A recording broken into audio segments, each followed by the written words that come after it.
25th meeting of the Missoula Board of County Commissioners. As with all of these meetings, we begin with a land acknowledgement, and I want to acknowledge on behalf of Missoula County that Missoula County in this event is within the Aboriginal territories of the Salish and Kalispel people. So thank you all for joining us today. Violet, would you mind displaying the colors, and we will have the Pledge of Allegiance.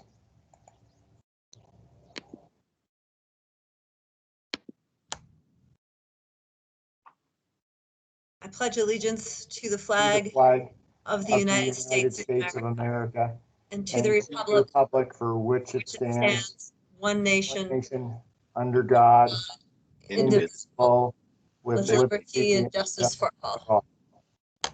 Thank you, everyone. Thank you, Violet.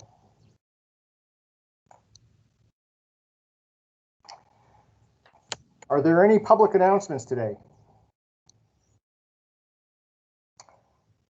Okay, seeing none, are there any public comments on items not on the agenda? And this would be the opportunity for members of the public to weigh in on anything that is not already covered on the agenda. And if it's on the agenda, you will have your opportunity to comment at that point. Okay, seeing none.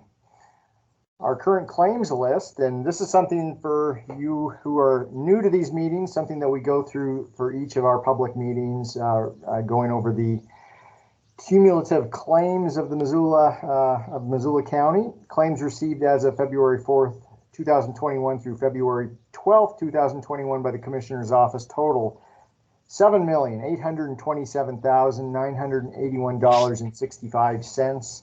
If you would like to see what all of those expenditures amount to at a more detailed level, click on the link in the electronic version of the agenda and you can drill down to those specific items. So today we have a number of public hearings. The way that we typically work this is we'll begin with a staff report.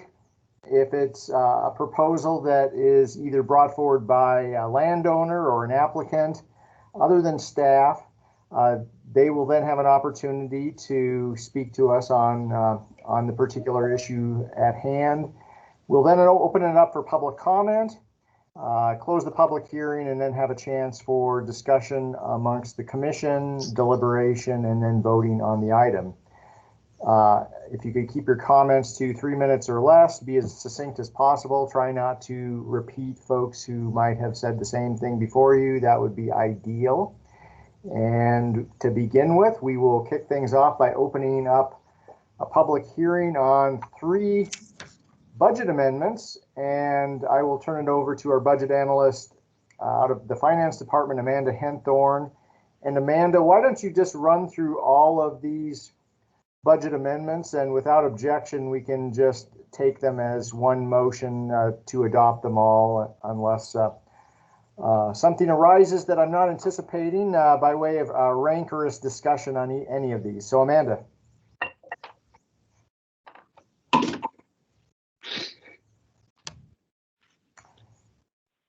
Is Amanda with us? Yes. Can you hear me? We can hear you now. Okay.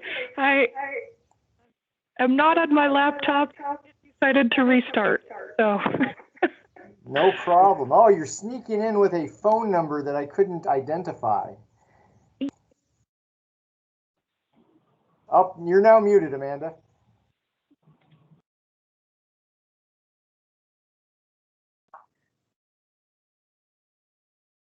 Still Amanda, muted. I think you'll have to hit *6 to unmute. Thanks, Violet.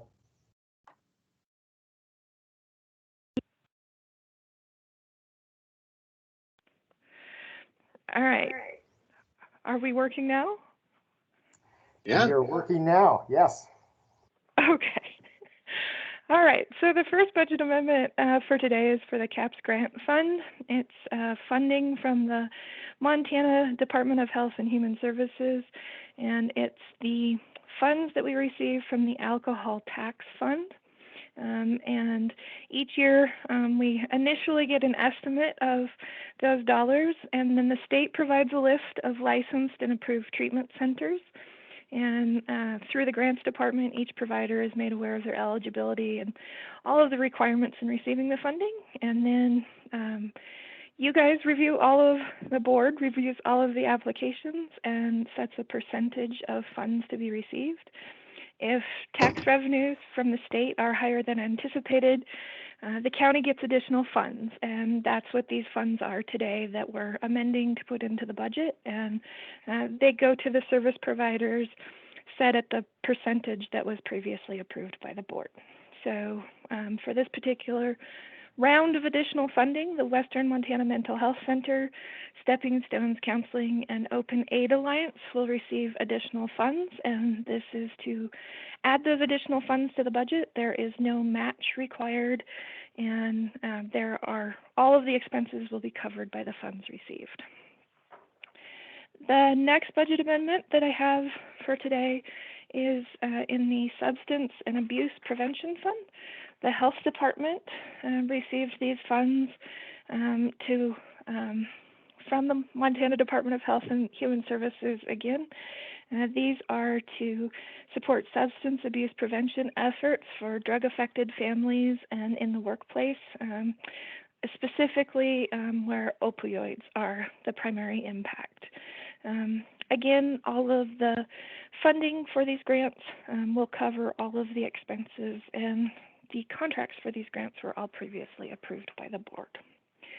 And finally, the last resolution that I have for you today is, again, the Health Department, and this is to amend the budget to include revenue and expenses which are neutral and don't require any match or any additional funding from the county for our response to COVID-19.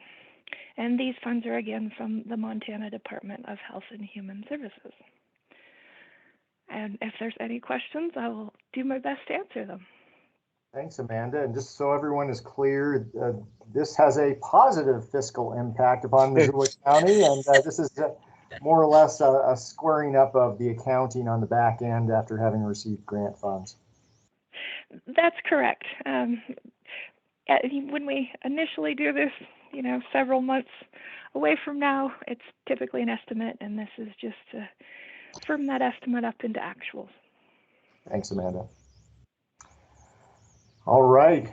Any public comment on these proposed budget amendments? Okay, seeing none, I'll close the public hearing. Discussion, questions, or a motion? No, we really shouldn't accept these funds. Yeah, I was worried about that. let's give them back. We can. I move to approve the budget amendments. Is that accurate? I don't have language in front of me. I think that will suffice. Okay. Yeah. I will gladly second that. Thanks. Any further discussion on the motion? All in favor? Aye. Aye. Okay. Thanks, Amanda. Thank you very much, Thanks, and for your patience with my technical difficulty today. Oh, that's the world worries these days. That's fine. It's a sign of the times. Thanks, All Amanda. right. Thank you so much. You bet. Bye. Okay. Our next public hearing, which I'll open, is on the North Gate Development Park proposed plat adjustment. Nick, would you like to introduce this for us?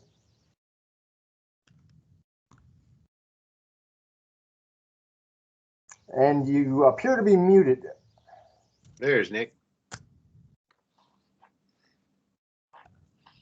There we go. Unmuted. Sorry about that. Welcome, everyone. Today we'll be talking about the Lot 5 plat adjustment within the Northgate Development Park. This project is located within the city of Missoula near the intersection of Wheeler Drive and Expressway Boulevard. First, I'm going to get into a little background about this subdivision. It is an 8-lot, single phase subdivision that was approved by the BCC back in 1998. There was 2 extension requests granted before it was filed in May of 2000. And then upon its filing, it was annexed into the city of Missoula's jurisdiction. The plat adjustment request today here is the removal of a 1 foot no access strip along lot 5 abutting Wheeler Drive. This plat requirement stems from condition number 3 of the Northgate Development Park subdivision approval. This required lots 7, 6, 5, and 1 to place this no access strip on the Wheeler Drive frontage. An agency letter was sent out to both county and city reps. There was no comments or concerns submitted from this letter. There's also a notice posted in the Missoulian on February 7th and February 14th, and again, no comments or concerns were submitted. When reviewing for plat adjustments, we look at section 6.7.4 of the Missoula County subregs for our review criteria. Just going through these review criteria points quickly here. Number 1, the changes are minor in nature. Number 2, the changes comply with the regulations. Number 3, the changes will not reduce protections or safeguards provided by the regulations. Number 4, the changes will have no impact. Number 5, the changes are consistent with the growth policy. Number 6, the changes are consistent with the findings. 7, the changes are not incremental. 8, the changes have occurred within the subdivided area. And number 9, economic changes are not applicable. So next, I'm just going to touch on some of the more relevant staff findings that I found based off these previous review criteria points. So the first is the request was deemed minor in nature.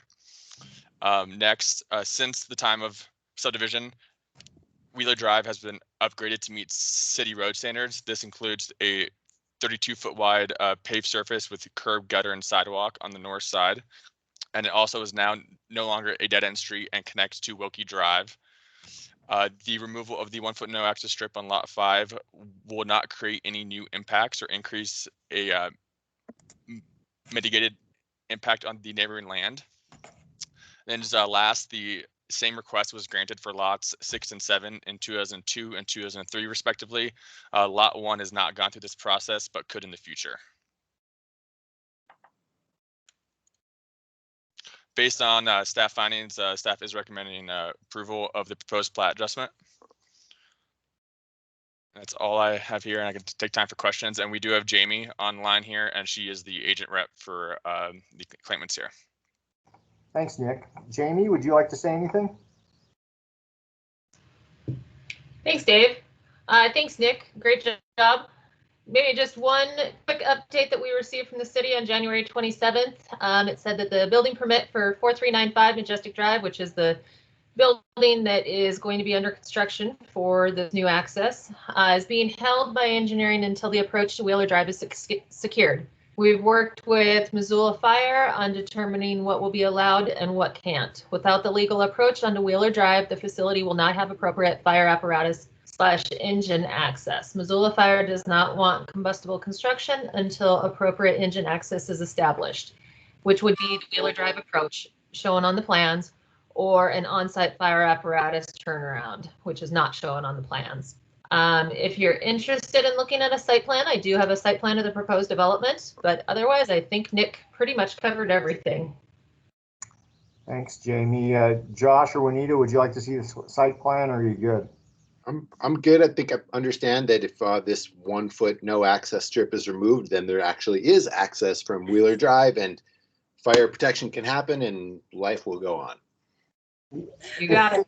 If you get a run at it, can you just, does the 1 foot extend vertically in a pillar of air, or can you just kind of... Not too much of a ramp to clear that 1 foot. No. Thanks, Jamie. So this is a public hearing. Is there any public comment on this, the proposed removal of the 1 foot no access strip? Okay, seeing none, we'll close that public hearing. Josh and Juanita, what do you think? I'm happy to make a motion. I would move, unless Juan, do you have any questions or anything? Nope. Okay, so I would move that the request by Talbert Demeester to amend the Northgate Development Park file plat by removing the 1 foot no access strip abutting lot 5 and Wheeler Drive be approved. Second. Any further discussion on the motion? Seeing none, all in favor? Aye. Aye. Okay. The 1 Thanks, foot Nick and access Jamie. strip is Thank you. removed. Thanks, Nick. Nice to see you, Jamie. Thank you. Thanks, Jamie. You too. Thank you. Thanks, Nick. All right, next is Sam Scott with us to introduce and help open this public hearing on some proposed changes to the Missoula Rural Fire District. Specifically, we have a number of annexation petitions before us. That's correct. We have Sam Scott with the Clerk and Recorder's Office. Our office received 5 annexation petitions to annex property into the Missoula Rural Fire District. Bear with me as I read through these 5 properties real quick. First, we have Tract B of COS 5607, located at 6481 Larch Canyon Road. Tract B of COS 6533, located at 9471 Highway 93 South. COS 1901, located at 20351 Deep Creek Road. Tract 1A of COS 6106, located at 27920 Highway 12 West. And that part of the northeast quarter of the southwest quarter of Section 20, Township 12 North, Range 22 West, which lies north of the Forest Service Highway number 16, located at 28528 Highway 12 West. Each of these petitions was signed by the property owners who represent at least 40% of the acreage and 40% of the taxable value of the property. And a notice of hearing has been published twice in an approved newspaper, the Missoulian, and we submit them for your decision. Thanks, Sam. Is there any public comment on the proposed annexations or anyone with us today who is the owner of one of these properties? Or is there anyone from Missoula Rural Fire District with us? I was going to ask that. Yeah. Okay. Dave, does this mean we're left entirely to our own devices on this? I'm afraid it is. Last chance for any takers. Could we assign this to a Valley County? Just no one's here, so. Can we do them all at once? Yes, Yes. Absolutely. Let's Great. do So, that. Sam, do you have an opinion on this? Nope, I have no opinion. Okay. These are pretty straightforward. Okay. I move to approve the Missoula Rural Fire District annexation petitions as presented. I'll second that. Any further discussion? All in favor? Aye. Aye. Sam? Thanks, Okay. Sam. Yeah, thanks, Sam. Okay, moving on to our next public hearing. This one relates to an appeal of the planning officer's decision related to agricultural covenant restrictions for the property at 324 Signet Lane. And if we could begin with a staff report for this, brought to us by Matt Heimel. Good afternoon, Commissioners. Matt Heimel here with CAPS. I'm going to share my screen so I can just show the location of the property while I give an overview of the request. Okay, can everyone see the PowerPoint slide here? Yes, Yep. thanks. All right, so this is a request from Michael and Robin Hall to appeal the final decisions by Community and Planning Services in a letter dated January 19, 2021, that a proposed attached garage is not an agricultural building and that lifting an agricultural covenant requires review pursuant to the Missoula County Subdivision Regulations in Title 76, Chapters 3 and 4 of Montana Code annotated. The subject property is at 324 Signet Lane between Signet and Lindbergh Lakes. It's legally described as Tract B of Certificate of Survey 2538 in Section 13, Township 19 North, Range 17 West, EMM, Missoula County. So there are 2 planning office decisions being appealed. Decision 1 of 2 is that the proposed garage cannot be permitted through land use compliance review because it is not an agricultural building per Section 8.2.2 of the subdivision regulations. nor is it associated with an agricultural use per section 8.21 of the subdivision regulations and decision 2 of 2, that the only option to lift the agricultural covenant restriction that is applicable to this property is through review pursuant to the provisions of Title 76, Chapters 3 and 4 MCA. That's the subdivision review through our subdivision regulations. So I'd like to show, if my screen will cooperate. This is a site map sent in with the appeal letter. I did one markup to show a bold blue line to highlight the parcel B that's the subject of this appeal. So on the right-hand side of the screen, you can see outline of proposed wood shop that's been approved. On the left-hand side, you see an outline in red for the location of a proposed garage that was applied for through building permitting. This is the site plan with the building permit application set that we reviewed. So we review twofold: zoning compliance and land use review. This property is within zoning district 25A. We found no issues with zoning compliance. However, the issue at hand is a land use restriction, being the agricultural covenant that is applicable to this property. So now I'll move on to some background for the property. So this tract was originally a right-of-way remainder tract created through the Hackmore subdivision in 1979 that I have on the screen here. That remainder, the right-of-way remainder from Hackmore, was then split in 1981 by H.A. Carlson by utilizing an exemption in state law that allows a division not subject to subdivision review to create tracts A and B of the COS here, tract B, the 0.71 acre tract being the subject property. Part of that exemption includes a covenant running with the land, and I'll move on to the next slide. These are excerpts of text from that survey, so we can actually see a little more detail here. So there's a covenant running with the land, revocable only by mutual consent of the governing body and property owners, that the divided land will be used exclusively for agricultural purposes. And you can see that it mentions sole agricultural use, and also any change in land subjects the division to the provisions of Title 76, Chapter 4, Part 1. I'll also move on to a declaration of restrictive covenant. So this declaration of restrictive covenant was filed in Book 161, page 425, with Missoula County on February 18th, 1981. And this restrictive covenant states that tract A and B of COS 2538 shall remain in agricultural use, and that no structures requiring water and sewage facilities that shall be constructed or utilized. This declaration also states that any change in the property from an agricultural use subjects the division of land created by COS 2538 that we saw here to the provisions of Title 76, Chapters 3 and 4, Montana Code annotated.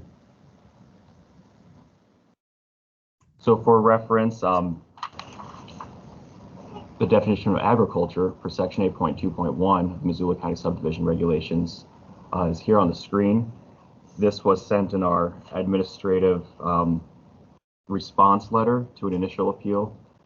That letter is in the packet dated January 19th, 2021. We also cite the definition of an agricultural building, and I'm happy to go back to any of these slides and go into more detail on these. I know I'm moving through a lot of text quickly, so if anyone wants me to move back up, feel free to let me know, please.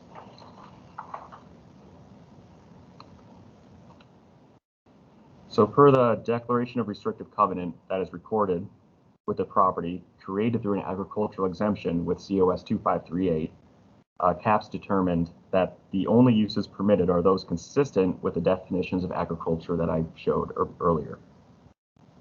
A garage that is accessory to the residential use on the adjacent lot would not be compliant with the agricultural covenant. And although the proposed garage is permitted by Zoning District 25A, the agricultural covenant adds an additional layer of land use restriction. And CAPS also decided that the only means to lift the covenant is through subdivision review. So appeals of subdivision-related administrative decisions are reviewed pursuant to Section 5.11 of the Missoula County Subdivision Regulations. And so as part of that process, in the packet today, you'll see a record related to the appeal. That includes the initial permit application dated September 4th, a string of emails between staff and the applicant dated October 5th to November 5th, some notes from a brief scoping meeting we held about subdivision review on November 6th, the first administrative appeal letter to CAPS dated November 10th, the CAPS denial of that appeal dated January 19th, and then the email letter to the Board of County Commissioners appealing our decisions dated January 25th. So if there are any questions on items related to this, I'm happy to go back over them. Also, I know the applicant and a couple of their representatives are also on the call today. Matt, could I ask you a quick question? Sure. Can you go back to that little chunk where it says only by the county commissioners can this be done?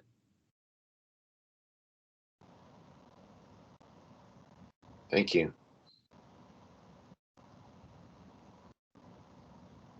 So to be clear, the applicants aren't asking us to revoke the agricultural covenant. They're just asking us to undo the decision that CAP staff has made that a garage isn't agricultural. Is that correct?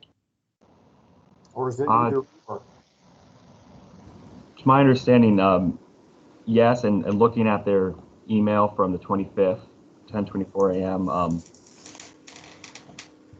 Last statement in number 2 there, they're asking, can the BCC as a governing body and we as the property owners mutually consent to lift the covenant? But I know Robin and my caller are also on the call today, and they can clarify any of that as needed too. Thanks, Matt. Yeah.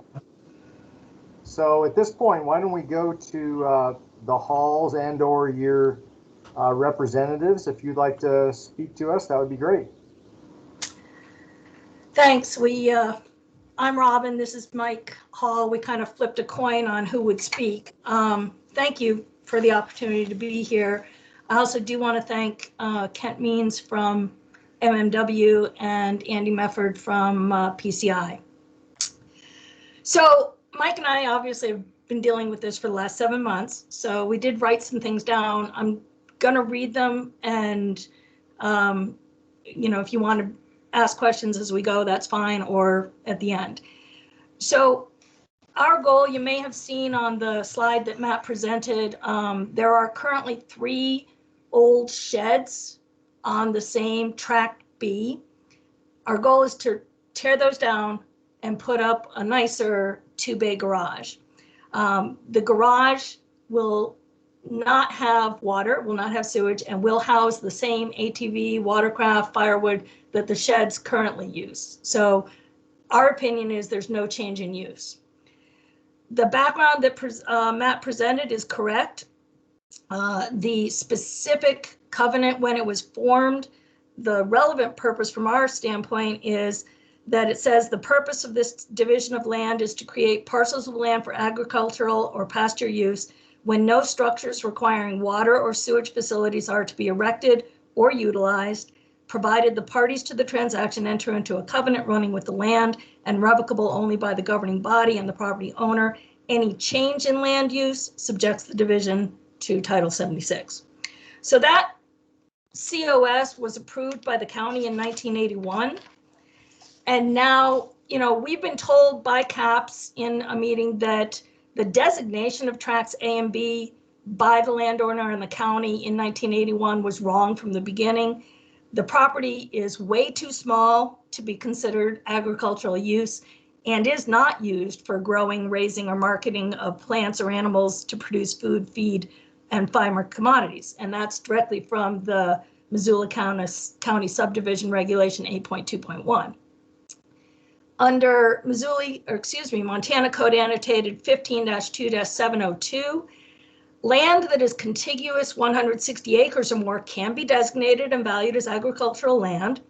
The statute also allows for land 20 to 160 acres to be considered agricultural land under certain circumstances, but the statute never allows for land under 20 acres to be considered agricultural use. So, not surprisingly, the Department of Revenue taxes us at a residential use rate. So, the left hand of the government is not talking to the right hand of the government. And the result is that we have the restriction of an agricultural use covenant, but we don't realize the tax benefit of that designation. Now, we get it that in 1981, the county agreed to look the other way so that the approximately 0.86 acre could be divided into 2 tracts without a subdivision review. 40 years later, though, the same county is now penalizing us for the improper action that was taken way back then. Frankly, we do think that the action should be deemed void from the beginning as beyond the authority of the government. But, frankly, if it were, Tract B would allow an accessory building, as Matt said.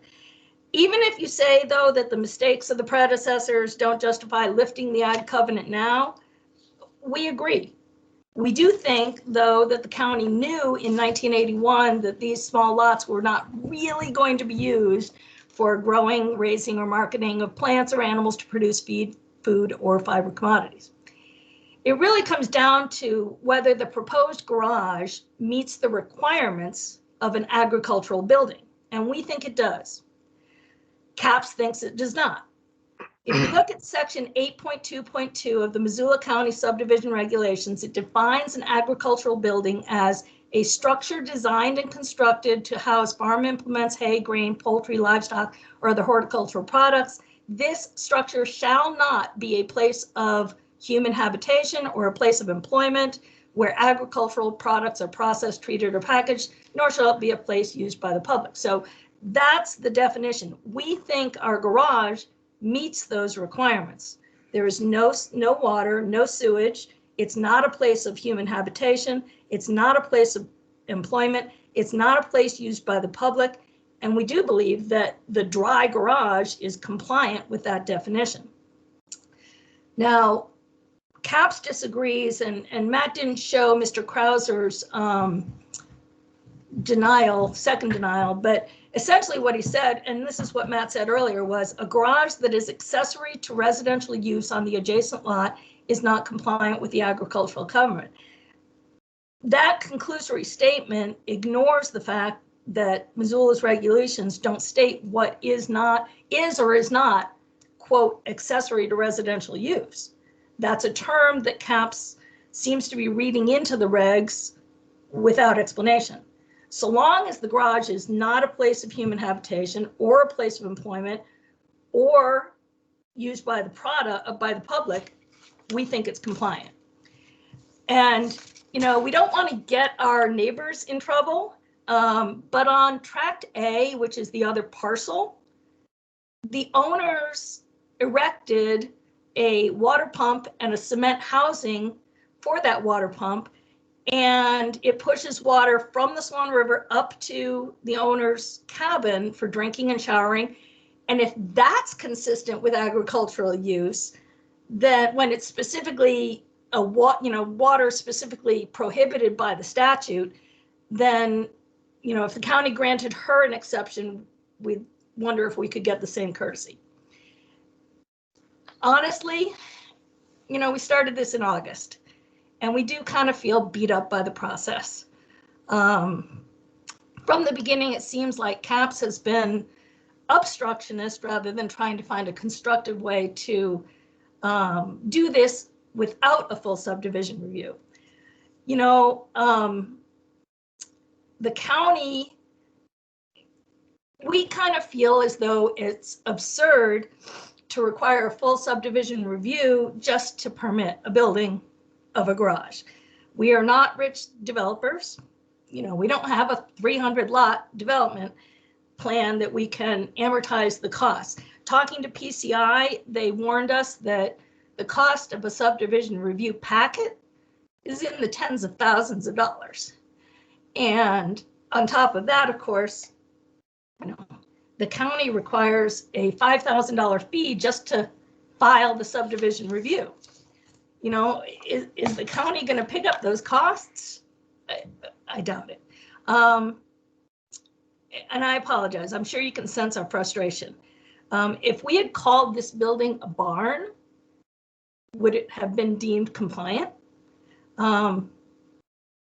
So we do respectfully request that the Board of Commissioners find that this non-water, non-public, non-sewage, non-commercial garage be found not to be a change in use, and that it's consistent with the agricultural regs, and therefore we ask you to overturn CAP's decision. Thank you. Dave. You're Dave, you're muted, muted Dave. there, brother. What? Dave was muted. We were just giving him warning for that. Yes, Could I- yes, could I- yet again. Thanks for heading me off the path before I said too much. Thanks, Mrs. Hall. Mr. Hall, do you have anything you want to add, or do your representatives? I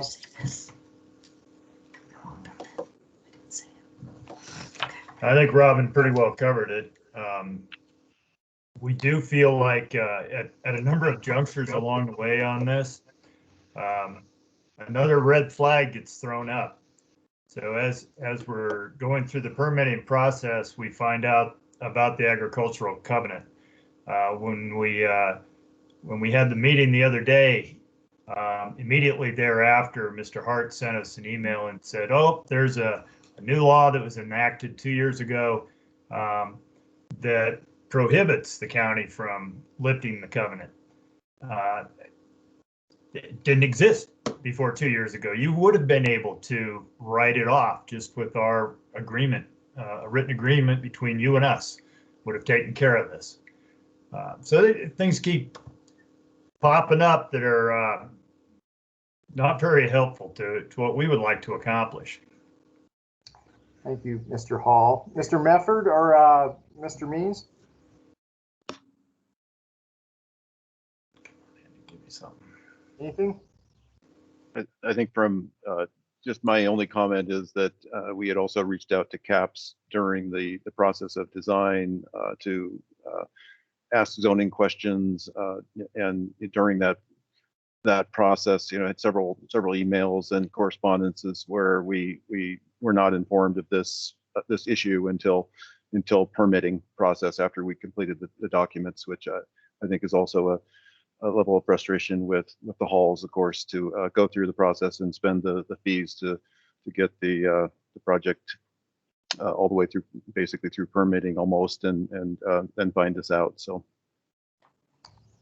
thanks. Josh, did you have a question? Question / comment, but I'll wait till it's appropriate. Okay, very good.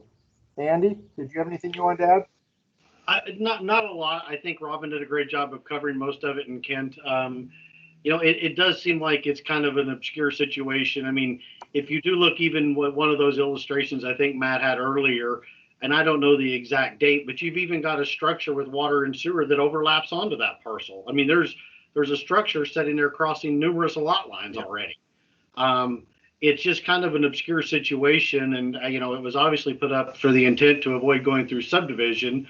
And this, one of the keys to it seems to be the structure requiring water or sewer, and it certainly doesn't. And this agricultural definition is pretty open-ended. I think then there's enough gray area. It seems like there would be flexibility to at least give these guys an opportunity to better the property and not be drugged through that kind of regulation and time frame that could be involved to go through a subdivision. Thanks. And before we get into commissioner discussion or questions, is there anyone else from the public out there who would like to comment on this? Okay, seeing none, I'll close the public hearing. Josh. Yeah, so a couple things. First, I feel like listening to all this, that CAPS has actually done a great job of sticking to the letter of the law. They followed that through, they didn't deviate, and it bums me out to hear people criticize them for following the letter of the law. However, I feel like this decision in 1981 was made in mistake, either mistake or willful ignorance of reality on the ground in order to sidestep what should have been a proper subdivision. And now it feels like we are being shackled to that bad decision in 1981. This is too small to be real agricultural land, and it's not agricultural land. And it's kind of a goofy debate to just say whether this garage is agricultural or the sheds are agricultural. And I disagree with you, Andy, about gray area. I don't think there is any gray area, but I'm sure I agree with you in this. None of this should be agricultural. That's kind of absurd that we are being held to that. And I would like it if we could unhinge ourselves from this covenant and let this be what it actually is, which is just a chunk of residential land. Now, it sounds like from what the Halls are saying, that isn't possible. And I'd like to check in with John Hart to find out. And if it isn't possible to undo that covenant, then I'm going to be on your team, Andy, and say, well, there's enough gray area to let this thing be, because it's absurd that we're treating this like a farm when it's not a farm. And there you go. So, John, Yeah, can you speak to can we undo this covenant and let this be what reality actually is? Yeah, let's clear the decks of that question first. Mr. Hart. Commissioners, if we follow the letter of Montana law, we cannot undo this covenant. And as one of the individuals just, I think Mr. Hall indicated, I did send the Halls an email during the CAPS update on Monday morning, because it dawned on me during that meeting that there was new legislation passed in Helena in 2019 that says that unless you can restore the original lot lines and aggregate the original two parcels, or a government or public entity seeks to use the land for public purposes, and that's not the proposal. This land isn't going to be used by a government entity for public purposes, and it's not possible unless the Halls purchase that pork chop shaped parcel to aggregate the original two pieces of land that were divided in 1981. So a very strict reading of the law is that the governing body does not have the authority to revoke this covenant. And I'm sorry to be the messenger. Okay, so it looks like the other option, aligning with Mr. Mefford, might be back. Yeah, that's what I would like to do, given the absurdity of this case. And what I don't want to happen, though, is this be held up as a precedent later. And oh, look, we can build garages and such on what is actually agricultural land. That was I don't know why that's happening. There's a really bad feedback. Could you hear Josh? I could. Okay. Should I try that again? Yeah. Am I still? So if anyone is unmuted, go ahead and mute yourself, please, if you're not speaking. Can I try that again, Dave, with asking John Hart? Yeah, sure. Thanks. Unless what was the portion you did not hear, Juanita? Did you hear John Hart's response? I did. I just didn't hear Josh's response, and it was, so there's so much feedback. I thought that would be useful for everyone to hear it. Thanks. Am I good, Dave? Go for it. Okay, thank you. So, John, if we were to say, and I really want to side with reality here, if we were to say this isn't a farm, okay, but it's been called agricultural, these guys should we'll let them build their building. Does this mean on land that's actually agricultural, where there is a ag covenant in place and there's an actual farm happening, that somebody can come up and build a 3-bay garage because we've made this decision today? To a 3-bay garage on the hypothetical farm to hold their cars. It's already occurring. Every piece of land is unique, Josh. Unless there was another, example of an agricultural covenant on a similarly tiny piece of land in, the middle of the Swan Valley that we all agree is not agriculture land, I don't think that someone could necessarily argue that this is a precedential thing. Great. However, that it is. I think that we'll stop you right there, John. All right. All right. There's no howevers in this world today, so. I mean, and what we're deciding. I'm sorry to cut you off, John. If you really wanted to finish that thought. No, that's I think we get the gist of it. I mean, That's I'm fine, thinking. Dave. You know how I can ramble on. You want to make a motion? Sometimes the John, one sentence imagine- answer is the best. We got like 80 acres of hip deep topsoil out in the Grass Valley, and someone wants to build a 8-bay building in the middle of it for boats and cars and such. And someone who wants to do that would say, well, look, you lifted that covenant up by Lindbergh Lake. We should get the same treatment here. We could say no.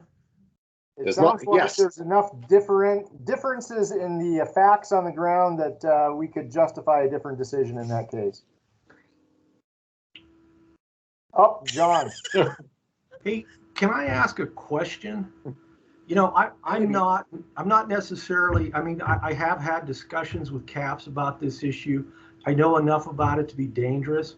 But Matt, I think I heard you talk about other sheds and buildings that currently exist on this ag parcel today. Is that correct? 3 sheds. Three sheds? I think there we will heard be 3 sheds that will be replaced by the garage. Correct. That is correct.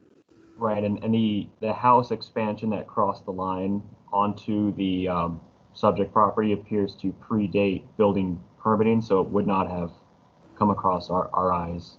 Can you throw that slide up, Matt, please? Oh, sure. So go ahead, John, with your train of thought there. Well, this is totally out of my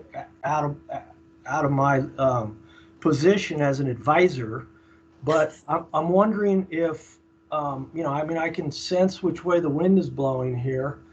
I wonder if, rather than compounding the situation, that if you know, if the commission wants to provide some relief for the halls, that they do it in exchange for you know, maybe demolishing the existing sheds in exchange for just the one you know, the one garage building. That's just something. Isn't that what I they're thought proposing? that's what the proposal was.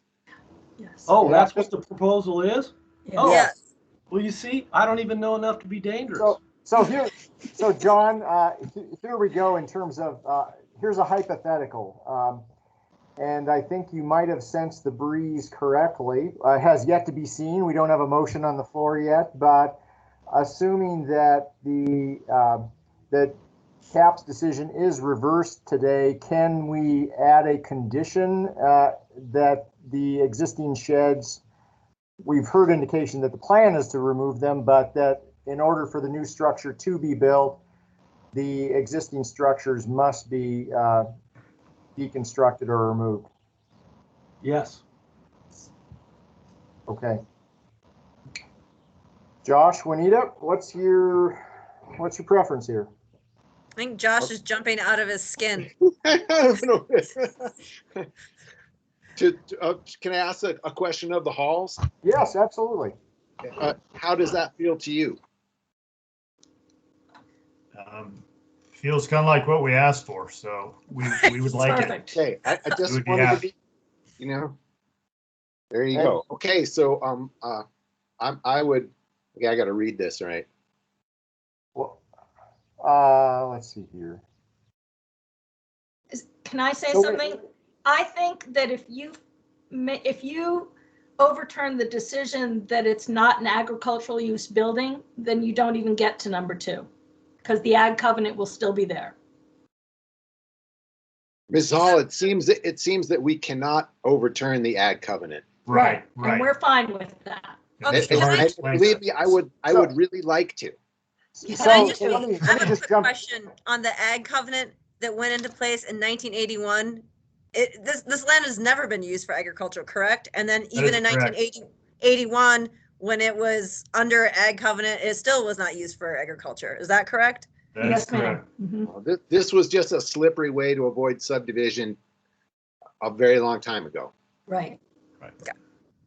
Sorry, Josh. No, that's okay. So if I sense where this is going, I think the motion would be to reverse the decisions of the planning office and also add the condition that the existing sheds be removed prior to or in conjunction with the construction of the new facility.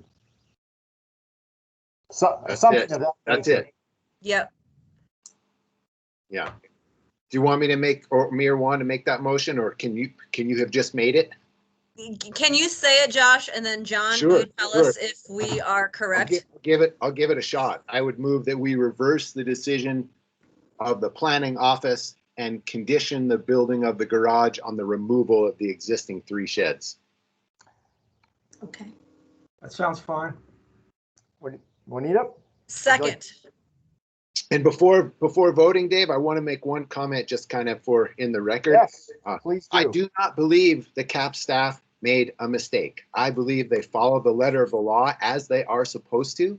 And according to the statute you brought up, it is our job to do what we just did, not CAP's the staff. So I in no way want anyone on the CAP staff to see us as cutting them out at the knees or undermining them.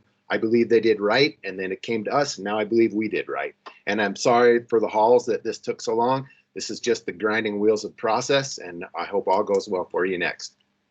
Thank you. Thanks. You said everything that I would have said, Josh. Thank you. Then I know I got it right. Any further discussion on the motion? Okay, seeing none, all in favor, please say aye. Aye. Aye. Okay. Thank you, Mr. and Mrs. Hall. Thank you, Andy. Thank you, Kent, and everyone else. And also, again, thanks to CAP staff for doing their job. And we are trying to do ours today.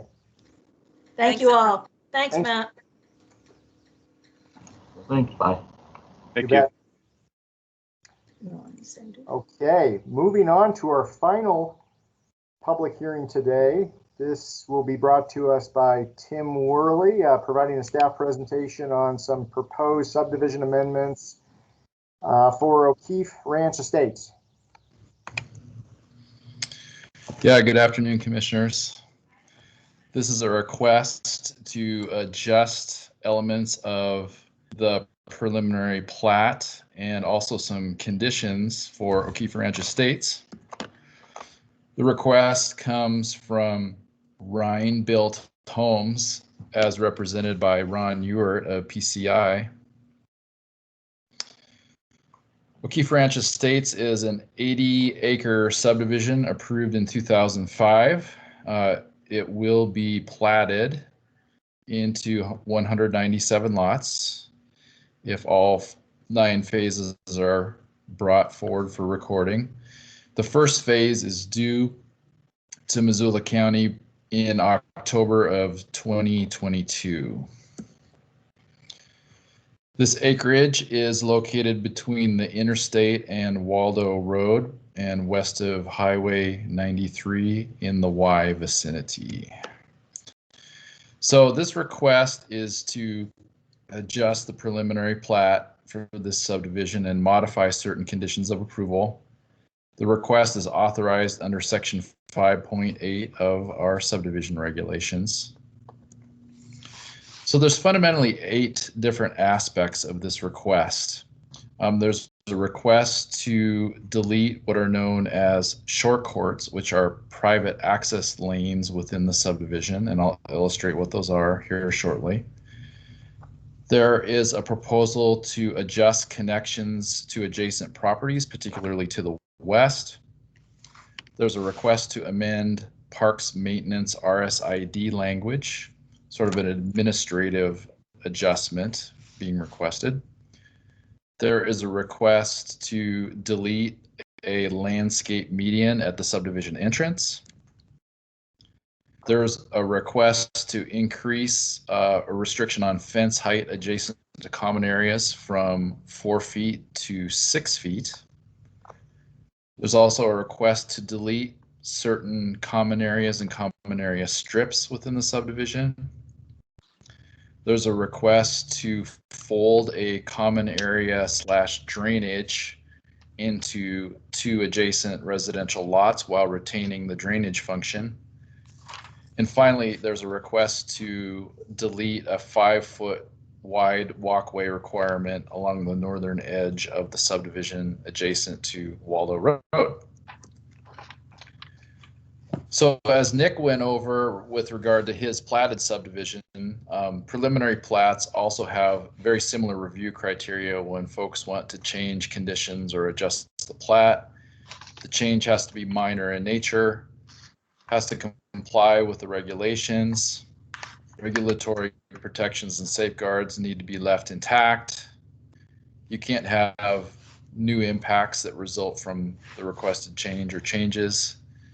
The changes have to be consistent with the growth policy and consistent with the findings of fact for the subdivision. The changes can't be incremental, which basically means a change that triggers a series of other changes. The change or changes have to stem from changes in the area, basically the area of the subdivision, the landscape, and the requested changes cannot be based on cost. So commissioners, there's going to be 8 separate motions as part of this request, as well as an updated master list of conditions of approval. There's a total of 28 conditions, but I'm only going to touch on the conditions that change as a result of the requests that are before you today. And I will pull out the individual motions and then I'll bring them back together at the end so that you see all 8 together as you make the decision at the end of the hearing. So let's start with short courts. And I'm just going to illustrate where one is located. This is a short court here that allows for access to these, I'll call them landlocked lots here. This is a photo that illustrates what short courts are. This is actually in the city of Missoula on 9th Street West.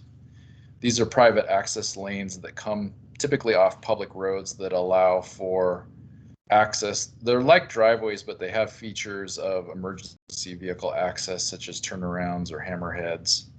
And they typically allow for some sort of parking.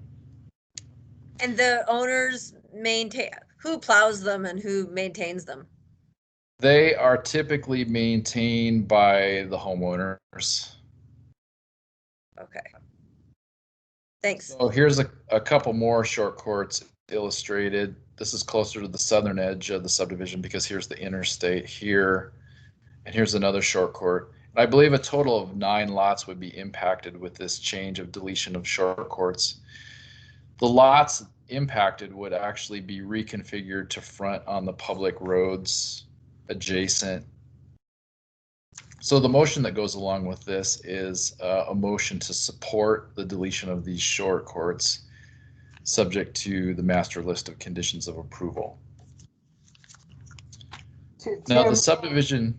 Hey, Tim, could you go back to that previous, the slide before it, please? Sure. So just so that I'm clear, so in order to allow access to those back end lots, are the lots being combined such that you'll only have 2 lots, or there are only 4, or are they being realigned such that all 4 front the road? Yeah, they're being realigned so that all these lots front on a public road. Okay. Okay, that's all I needed to know. Thank you. Sure. So in summary, we support the deletion of the short courts. There are a couple of through connections that we feel are critical, and I'm just going to show the one on the western edge of the subdivision. Here, this actually connects to another subdivision you may be familiar with, and that's Gallatin Estates, which is a preliminarily approved subdivision of 70 lots. The applicant has requested actually that this through connection be eliminated, and in its place there would be a public access easement. So basically you're looking at the approved preliminary plat on the left-hand side of the slide, and on the right-hand side of the slide you're looking at a concept of what the plat might look like with these condition amendment changes, one of which would be deletion of this pavement right here and just the platting of an easement. We don't support that change because we think it's vital to actually pave that through connection and make sure adjacent landowners know it's there and provide for that through connection so that when Gallatin Estates is platted, there is a functional through connection to the west. So we have a motion with regard to that to deny the changes, and this is called Dufferin Drive that we're talking about on this western edge. And there's one condition of approval. It's condition number 2, which dates back to the original approval of the subdivision. We've altered some language, and the most important language is just that last underlined sentence that Dufferin Drive shall be constructed as shown on the preliminary plat approved October 19th, 2005.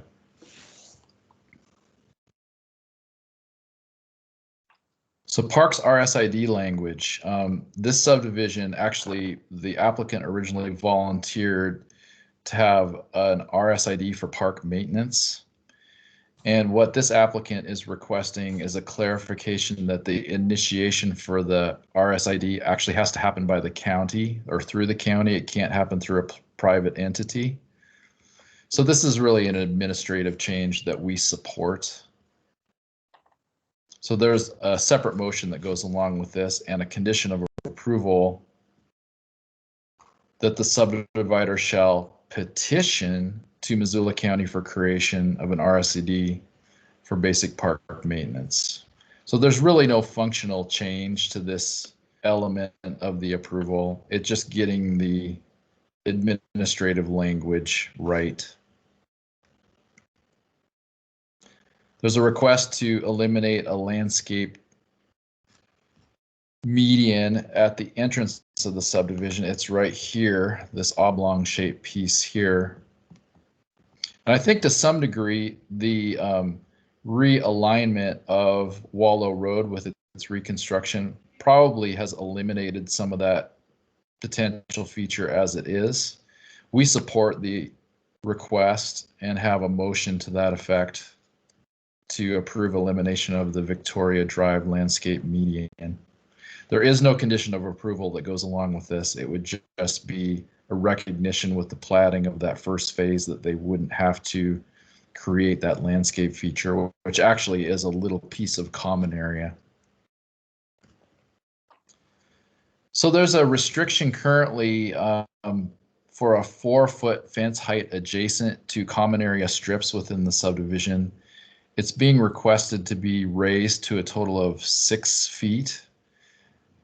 Staff supports the existing 4-foot maximum. If you look back at the original findings of fact, that was a public safety element to make sure that all eyes could remain on those common areas for public safety reasons.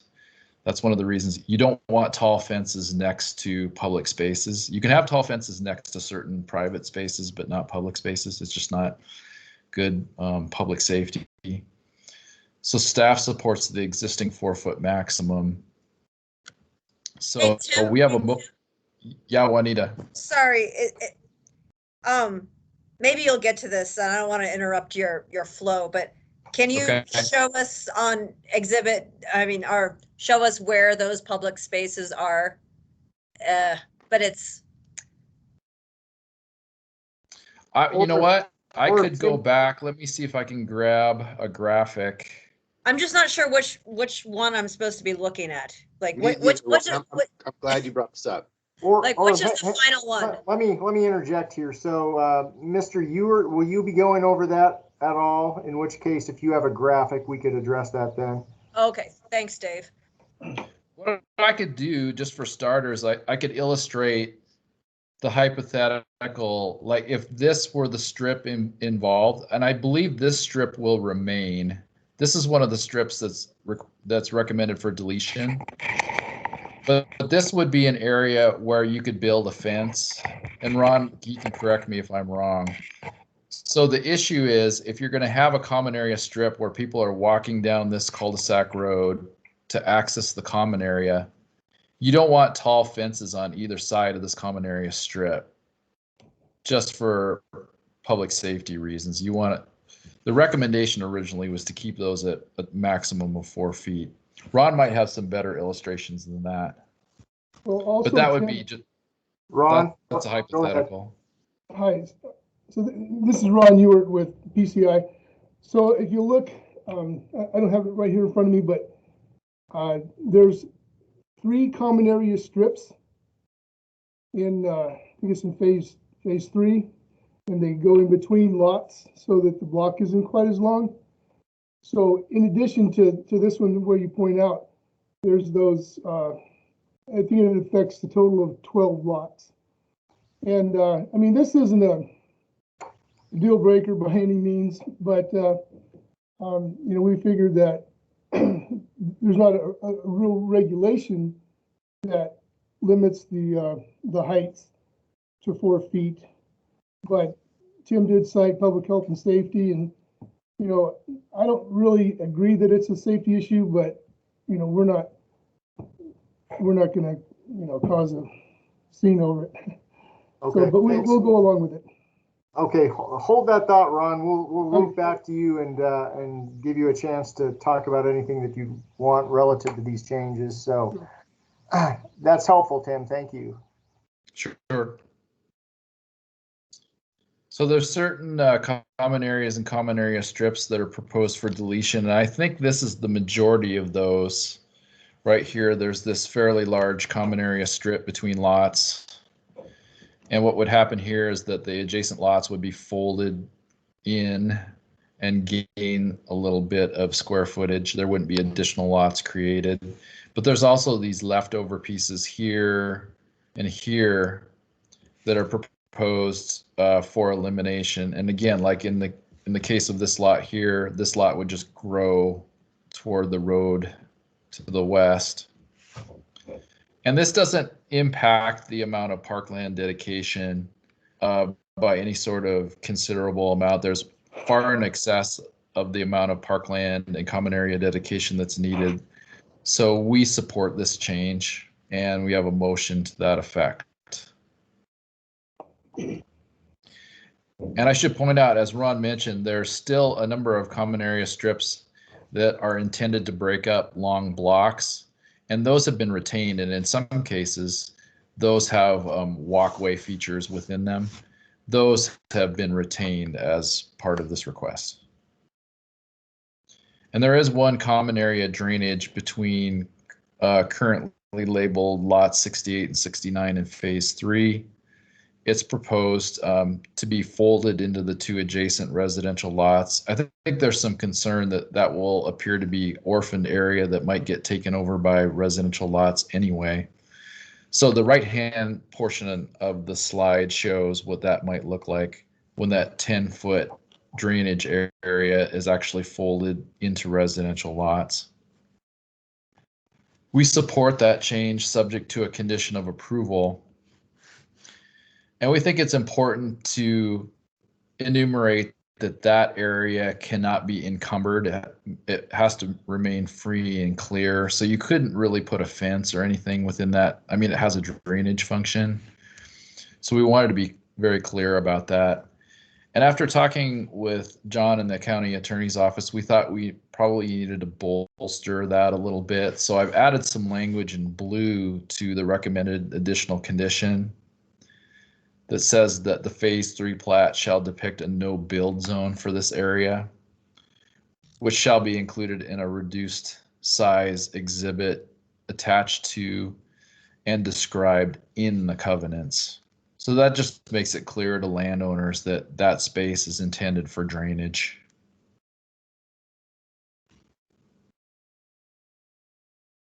All right. Originally approved with the subdivision was a 5-foot wide walkway along the southern edge of Waldo Road.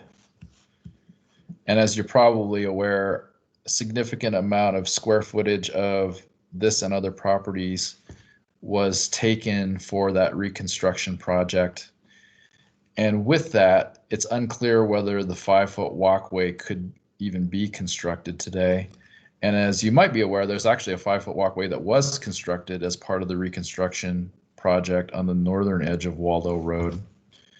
So this applicant is requesting deletion of the requirement for the 5-foot wide walkway along the northern edge of the subdivision, which we support. We do recommend a condition, however, that requires the platting with phase 1 of a 20-foot wide non-motorized access easement. And in the locations where this space might be narrowed up significantly because of the loss of ground to the highway, our recommendation is that that width of easement be as close to 20 feet wide as possible.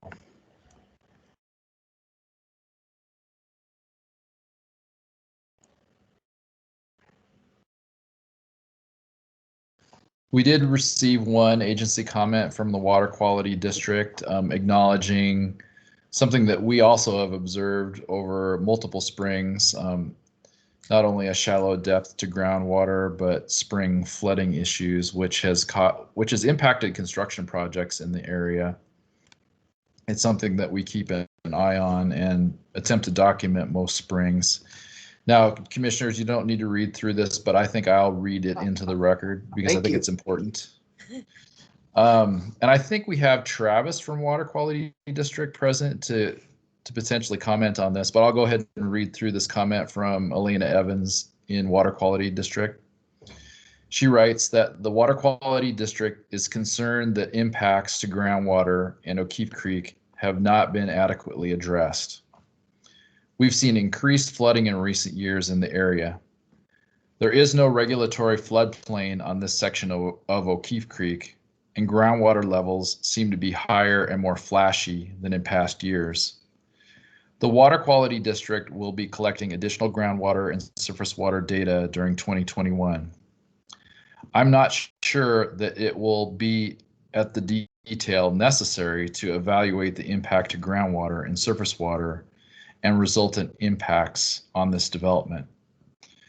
Residential wells nearby that were a 50-foot depth to water in 2004 are now only a 13.75-foot depth to water. The long-term monitoring well that the Water Quality District monitors monthly was at a 2.64-foot depth to water in 2018, and groundwater has not fluctuated to more than 3.62 feet to depth to water, when prior to 2017 it used to regularly fluctuate more. It is difficult to determine if this is cyclical or if it reflects a permanent change in groundwater elevations. Additional stormwater contributions to the area may further exacerbate groundwater issues in the area. There may also be issues with basements and flooding in the area if this data is indicative of a long-term trend and inputs to groundwater continue to contribute to increasing trends. We think that this is an important issue. However, we feel that the decision space by the preliminary plat adjustment and condition amendment process probably at this time would not allow for imposition of a new condition of approval related to the groundwater issue, which we fully acknowledge is real in this location and probably will impact the subdivision. If there were a request specific to this issue, like the lessening of the total amount of common area or impact of a location that clearly has a flooding issue within the subdivision, then we feel we could impose a new condition. But at this point, that's why, commissioners, you're not seeing a new condition related to the surface and groundwater issue out here at the Y. So Tim, Dave, could I ask Tim a question about this? Yeah, please do. Thanks. So Tim, I'm thinking about basements. Yeah. So is there any way to condition the no building of basements, or do we just leave that up to the good sense of the developer? I think that would be a wise course. I don't know if within this process that we feel that we have the latitude of recommending that condition. That's more something that you would impose at preliminary plat approval. And I realize that this is new information that was not known in 2005, and the phenomenon It changed from 2005. Yeah, things changed, and they're not. Nobody's sure exactly why. So Tim, I guess to follow up on that, that would either be a bridge that we would cross at preliminary plat approval, or not preliminary. Would it be final plat approval? I'm assuming. Well, I think it's more. Do we? Since preliminary plat approval has already occurred, is there any decision space at final plat? Otherwise, as true as the observations that you just read may be, it seems as though they are not germane to any of the items before us today. Yeah, I think preliminary plat is the time to impose this sort of condition, and I don't believe at final plat there can be imposition of a new condition related to this. So Tim, is it possible that at preliminary plat that slide with the quote you had on it is part of the information we or whoever is standing in our shoes, gets to see that info when they're at preliminary plat? Well, if the phenomenon were occurring back in 2005, that would be the type of information that could be operated with. But since we have new information that's probably post, I would say 2010 or so. I mean, I've observed our predecessors approved the preliminary plat, so that ship has sailed. So how? I used the wrong words there. So how do we make sure that this information is acted on? Well, short of imposing a condition of approval, I mean, you could ask, and I don't know, Ron, is Scott present on this call? I don't know if Ron could represent the applicant. The applicant on the record, I think, with other land use actions has expressed that he's okay with going with no basements in this location. That's not a condition of approval, but to have it on the record is at least something. So if it's on the record that the developer's good not going with basements, and then they build that out a couple of years from now and they change their mind and do basements, and then people's basements flood, is there being on the record saying they weren't going to do basements offer any level of protection to the people whose basements are now flooded? I would, and this is more of a John Hart question. That is a John Hart question. Yeah, on a civil level, perhaps. You had somebody on a public record saying, no, we would be crazy to do basements here. And then if they go back and do basements and then basements flood, that's more of a civil matter. I don't think there's anything related to Missoula County with that regard, but I could be wrong. Why don't we hold that thought, and we can hear from Ron Ewart on the full array of what the developer or developer's representative wants to talk about, and also Ron, when you speak, let's also be sure to talk about the basement issue and options there. Tim, do you just want to wrap up before we go on to Ron? Yeah, and so commissioners, when you get to the point of making the decision on this request today, I have 2 slides, 4 motions per slide, and we can just walk through those motions. Okay. But I can stop sharing for now and we can move forward. Okay, thanks, Tim. Mr. Ewart, it is all yours. Okay, hi. So we have had some conversations with Scott Krajak. I don't think he's on here today, but you all met him when we had the zoning public hearing about a month ago. And Scott's done a lot of building. He explained all the building that he does, and he knows how to employ various techniques, especially when it comes to high groundwater issues. So he was talking about, I don't remember if he said no basements, but I think he said, there might be a situation where you can have a lower floor daylight or something.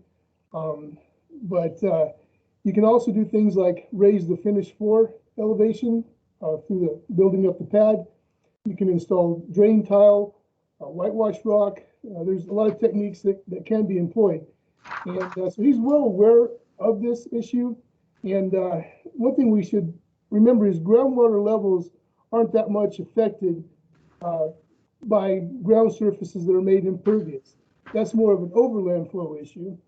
And in this case, there's a swale, which is like a tributary to O'Keefe Creek, and that has a drainage easement in it. And there's not a house within about 100 feet of the middle of that swale. So the project was designed with that in mind. So, I think that, well, also there was a geotechnical report that was done. And in that report, there was a recommendation that you do a study for each one of the building sites. And Scott is planning on doing that. So we're going to take a look at each unique site and determine what techniques need to be employed. And like I say, I don't think he's planning on doing any basements, but I know he's going to do the right thing on each one of them, and which includes a specific study for each building site of those 197 lots. Okay, we might come back to that, Ron. If you wanted to go ahead and hit on anything else relative to your request, that would be good. Well, no, I think, we're all good with all the recommendations. A lot of these things were things that just made more sense, made the subdivision a little bit better. And some of the things that we didn't quite agree with, like the 4-foot fence, that's something that, that's not that big of an issue. So I think all in all, we're good with all of the changes. And we're ready to move forward and start seeing some construction going on this spring. Okay, before we get back to the commission, is there any public comment on the proposal before us? Okay, seeing none, we'll close the public hearing. Josh or Juanita, things you want to follow up on here? I'd love to ask John Hart a question if I could. Yes. John, if for whatever reason basements end up being built and they flood, are we in any way liable for that, for the dam? Would a person who owns that house sue us and be succll? Well, you asked me about 3 questions there, Josh, and I can answer one of them. I'll only answer one of them. We would probably be party to a suit. What would you, as a betting man, where would you bet it will be a successful suit? I'm not going to bet on the prospects or likelihood or merits of that lawsuit. A question that I had though is, Tim, would it be too much akin to a covenant, an additional covenant at this point in time, or a condition of approval at this time if they put that statement that you read from Elena Evans? Could that be put on the plat itself, or is that akin to a condition of approval, which you're right, we can't impose at this particular stage of this subdivision? So Tim, what can you put on the plat without it being a new condition of approval? Well, it would be a condition of approval. It would just be a softer reality on the ground, because you're not absolutely restricting basements. You're just flagging what's going on. And the one potential problem with putting Elena's language on the plat is that there's new knowledge all the time of what's going on out there at the Y, and it's a little bit fixed in time. So if we move 5, 10, this subdivision has I don't even know what it is, a 15-year horizon, something like that. It could be that statement 15 years down the line, it might even be inaccurate. So I guess I would be a little cautious. We could maybe come up with something more generic, but it still would be a condition of approval. If we say you need to put this on the face of the plat, whatever that note is, it would be a new condition. But even there's if probably it's less, going to be less built, risk. Juanita? Oh, sorry.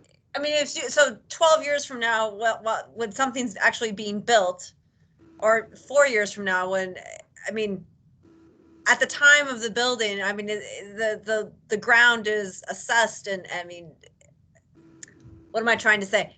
Well, could someone speak to at the time of actually acquiring a building permit, what additional inspection would need to would occur then that could trigger some questions as to whether a basement is prudent or not?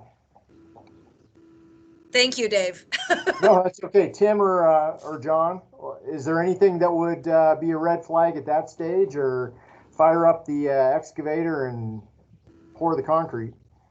Not necessarily. I can't think of how that type of a review would be triggered at the building permit stage. I don't think it would be triggered during the zoning compliance permit stage, or anything else. I mean, really, we're at the mercy of the developer to want to do the best thing for the purchasers of the lots in this development, and and then also, have high quality, safe foundations and homes built out there. So no, I'm not aware of how at the time of building permit or at the time of actual residential development, we could assure that groundwater and stormwater issues would be addressed. Didn't this happen out in like Harry Potter land when they were first built? Was that? There's some like this in a relatively new development kind of near Karis Nursery in my neighborhood, where the legal battling has been going on for so many years. Basements full of water, and it's just a mess. So here's another option, and this would require consent of the Travis. Hold that thought, Travis. I'll get to you just in a second here. But so one option would be that Mr. Ewert go back to the developer and see if there would be any willingness to put forward a new condition to cover this, because clearly it's not just on the developer. Missoula County is potentially has some legal exposure for what has gotten us to this point. And Ron, I recognize that you guys want to move quickly, but also there's at stake making sure that what gets developed on the ground accounts for the new conditions that we are seeing out there. And I'm not proposing any lengthy, protracted sort of a process here, but something akin to not taking action today and waiting until the next public meeting date that we could schedule such a thing at. That's one idea. I just put it out there for consideration. Let's go to Travis, and then Andy has his hand up, and then I want to definitely hear from Ron. Travis? Yep. So I just wanted to add that we, the Water Quality District, is doing some additional investigation right now. Postcards have gone out to residents of the O'Keefe Creek area, and we've had 30 responses so far that are willing to participate. It's just a hard area to define. We have some wells out there that we've seen even artesian, and meaning that the pressure is such that it's actually become surface water and circumstances. So it's poorly defined, but we know there's a problem in certain areas of the Y, and especially that adjacent, I can't remember the name of the road, Tim, that just to the east of this project. From a 30-foot rise, there's been some speculation and what caused it being related to road reconstruction, but there are a number of other hypotheses. The other question you brought up, Dave, about changes in subdivision conditions is we've seen something similar around Grant Creek and worked with the city on 44 Ranch, given some changes to the impairment status of Grant Creek and stormwater system that was proposed, and a subsequent phasing amendment. So, I'm not sure of the differences between the city and county subdivision regulations, the particulars, but there is that precedence there. So yeah, we're working on it, but are concerned. That's all I wanted to add. Thanks, Travis. Andy? Sure, thank you. Maybe I can kind of wrap some of this up a little bit and pull some of these pieces together about this area. It would be interesting to see where these water quality district wells are. I think a lot of those are out in the kind of the plain or the flat areas of that O'Keefe area. Most all of our areas are elevated. We are on elevated terrain that surround this low spot, the drainage. They're on fingers, they're on ridges. So most all of our building sites are on elevated areas, quite a bit above that floor out there. I also think one of the things, and just one of the heart of the conditions we're at here today is discussion about what we're doing is actually somewhat improving that, because we are reducing impervious areas. We're reducing short courts. We're serving it by existing streets. We're getting rid of Waldo construction, and more impervious areas. So we're actually driving the impervious area down with these plat amendments that we're requesting today. The other thing is we talked about and our developer really at one point had mentioned in the zoning application, there was this same discussion about a covenant. They were really fine for this deal of a covenant that said no basements. The only thing that gave us a little bit of angst about that, quite honestly, is again, back to this term of a basement. We were a little concerned that those lots that are significantly elevated up along the highway are probably fitting for a daylight basement, where you're well above the valley floor. And so someone to cut in a daylight basement with a tuck under garage is very probable. So that's the only angst I have about a covenant that says no basements, because you could go to those interstate lots that are way above and someone could be digging in a quote daylight basement. So, if there was some covenant that we could maybe add that says this is an area known for high groundwater, and, we do have an intention, because the soil's not only high groundwater, but we intend to do geotech studies on each of these lots or blocks of lots. And they are being controlled by a single developer. So, possibly a hybrid could be a covenant that says this area is an area known for high groundwater and concern, and suggest that a geotech investigation be performed on each lot. It stops short of saying no basements, that, would be the concern on the daylight hillside lots, which we would fully waterproof foundations, put drain tile around, expose them to daylight so we don't get hydrostatic pressure and things building behind basement walls. So I think that's a little bit of context, that I know there are some high groundwater concerns out there and some surface water and flooding issues. I've seen exactly those wells Travis speaks of, artesian, but I think a lot of our property lies not in those specific areas. It's being generally associated with that, which I think is kind of a broad assessment, but I think our properties are pretty not prone to, flooding of basements if they were even putting them in. But those lower lots, there's absolutely no intention to put any basements down on those lower reaches. It wouldn't be until those later phases, much higher, that there would be some consideration of like a daylight type basement. So I don't know, that might provide some clarity, but thanks, Mr. Mefford. Tim, what would it take for adoption of a covenant change like that? Would I'm assuming that would like everything else that we are contemplating today need to come from the developer and not be something that we could unilaterally impose? Or am I mistaken?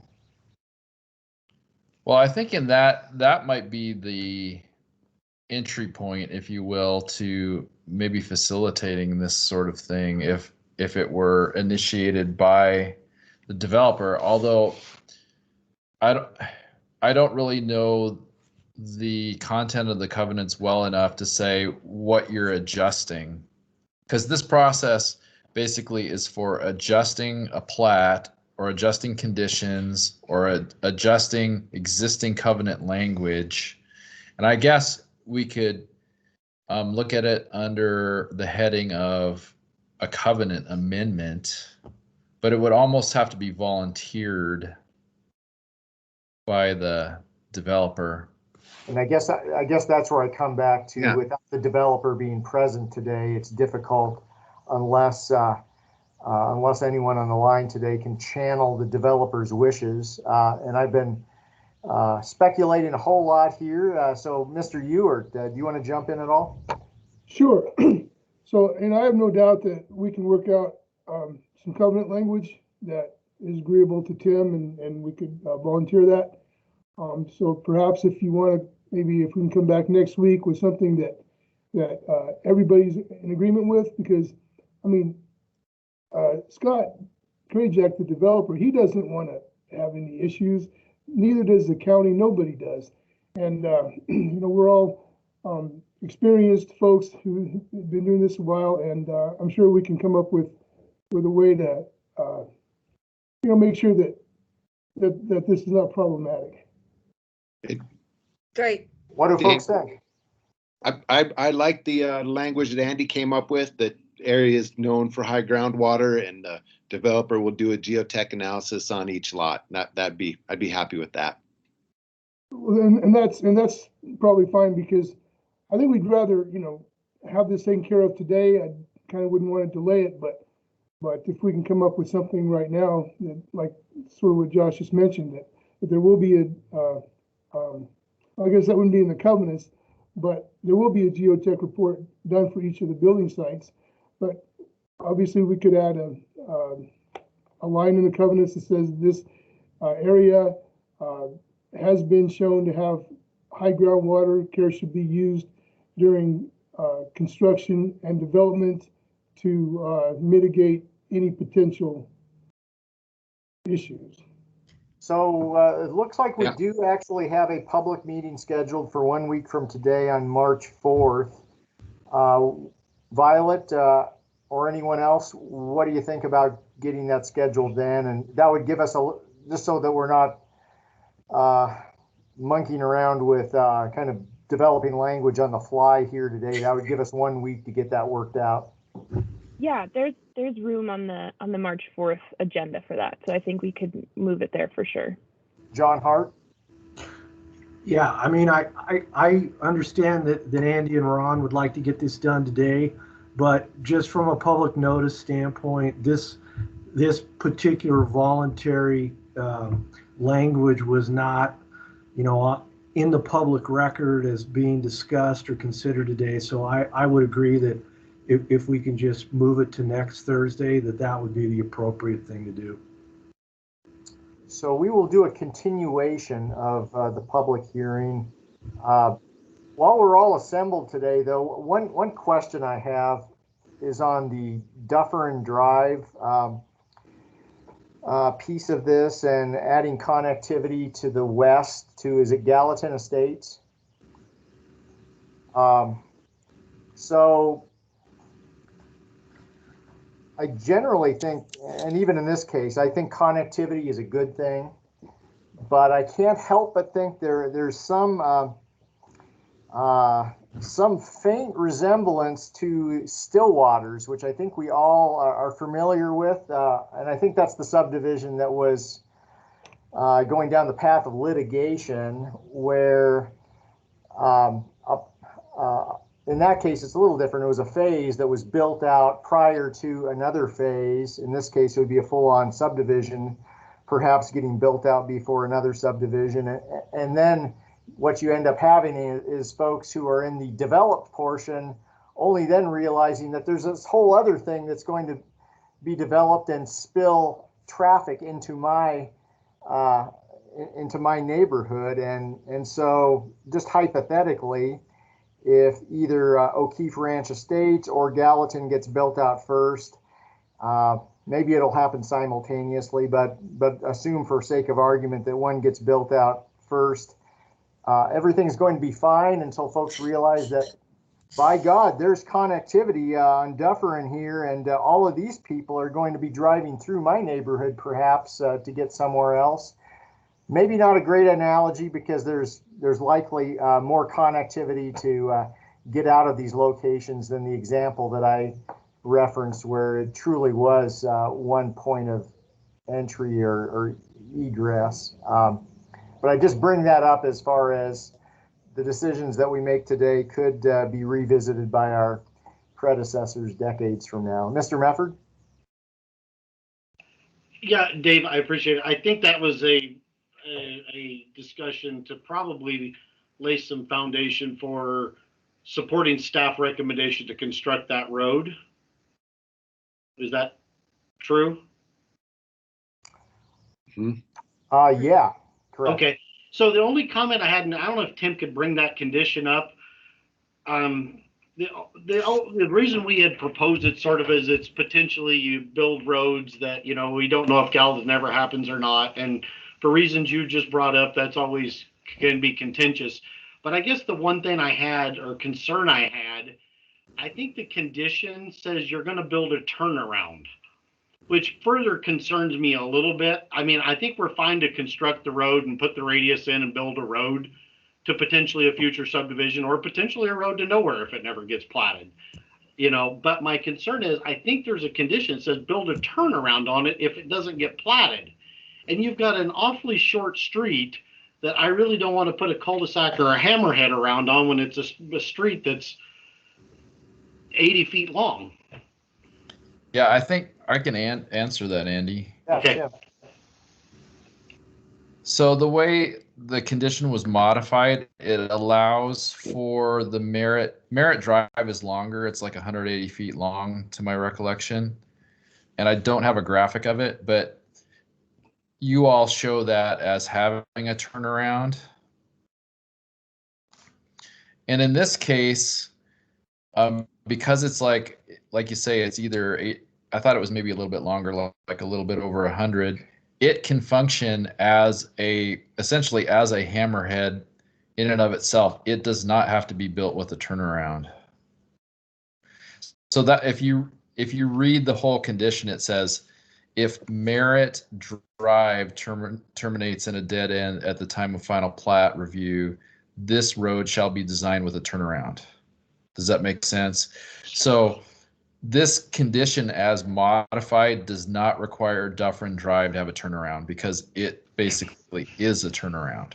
All right, that clarifies. I didn't want any, because the condition popped up really quick and I didn't get to take it in its full value, but I concur with you that you got rid of the turnaround requirement on Dufferin, which I think is important because it effectively works as a turnaround, as a T turnaround as it is. And I verified with County Public Works and with the fire inspector that it will work that way, and you don't have to build like a cul-de-sac at that location. Okay, that's all I was concerned. Very good. Thanks, Andy. All right, any other questions or comments today, knowing that we will continue this until next Thursday? Dave, one last thing, is there anything we can do now to make next Thursday shorter? Can we, like, not that this was too long, I'm not saying that. Can we, like, is there some element of process we could do to approve up to a point? That's my question. So I guess I will pose that question to either you, Tim, or John Hart. Is there any benefit to going through the motions that we have before us today and resolving those and taking action on those and still keep the public hearing open such that we can dispense with the final item relative to the covenants next week? Yeah, these are all sort of atomized motions. So they could be taken today if you wanted to take them. And I don't think there's anything related to the drainage that's wrapped up in any of these motions. You probably could go through them today if you wanted to. And John? then just. Yeah.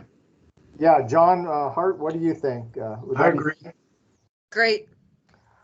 Well, good thought, Josh. That'll economize everyone's time next week because at least a couple folks on the line, I think, are probably living in the world of billable hours. So maybe that will save their client a little bit of money. So without further ado, I guess we will just plow through the motions here. And if folks have additional discussion on any of them, we can take them up too.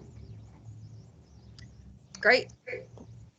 I move to approve preliminary plat amendments deleting all short courts subject to conditions of approval. I'll second that.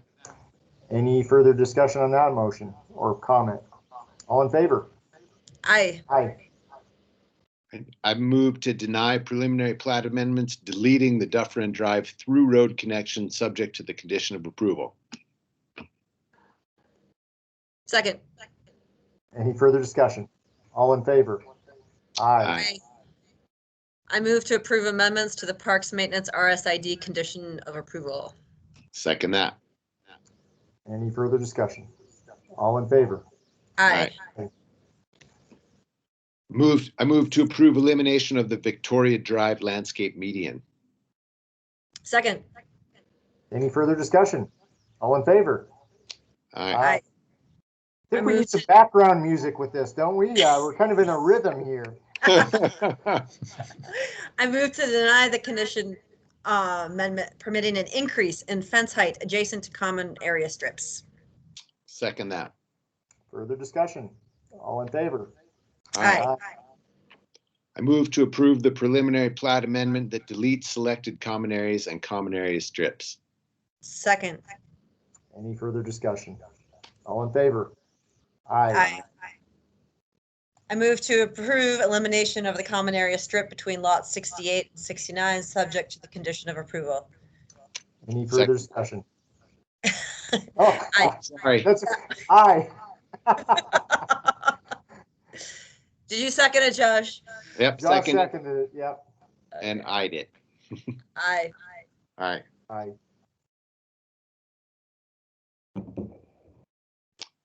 Do we have one more? Yeah, Josh. I move to eliminate the 5-foot wide paved non-motorized facility along Waldo Road, subject to the condition of approval. Second. Any further discussion? All in favor? Aye. Aye. Okay, we have dispensed with the majority of the business. We'll keep the public hearing open. We'll continue it through next Thursday, and we'll come back with hopefully some finalized language related to covenants and basement and such, and anything else on this item before we move on. Okay, well, thanks everyone for hanging in there. We covered a lot of business today. We appreciate everyone's participation. If there's no other business to come before the commission, we will be adjourned. Thanks, everyone. Thank you. Okay, bye, everybody. Bye. Bye, y'all.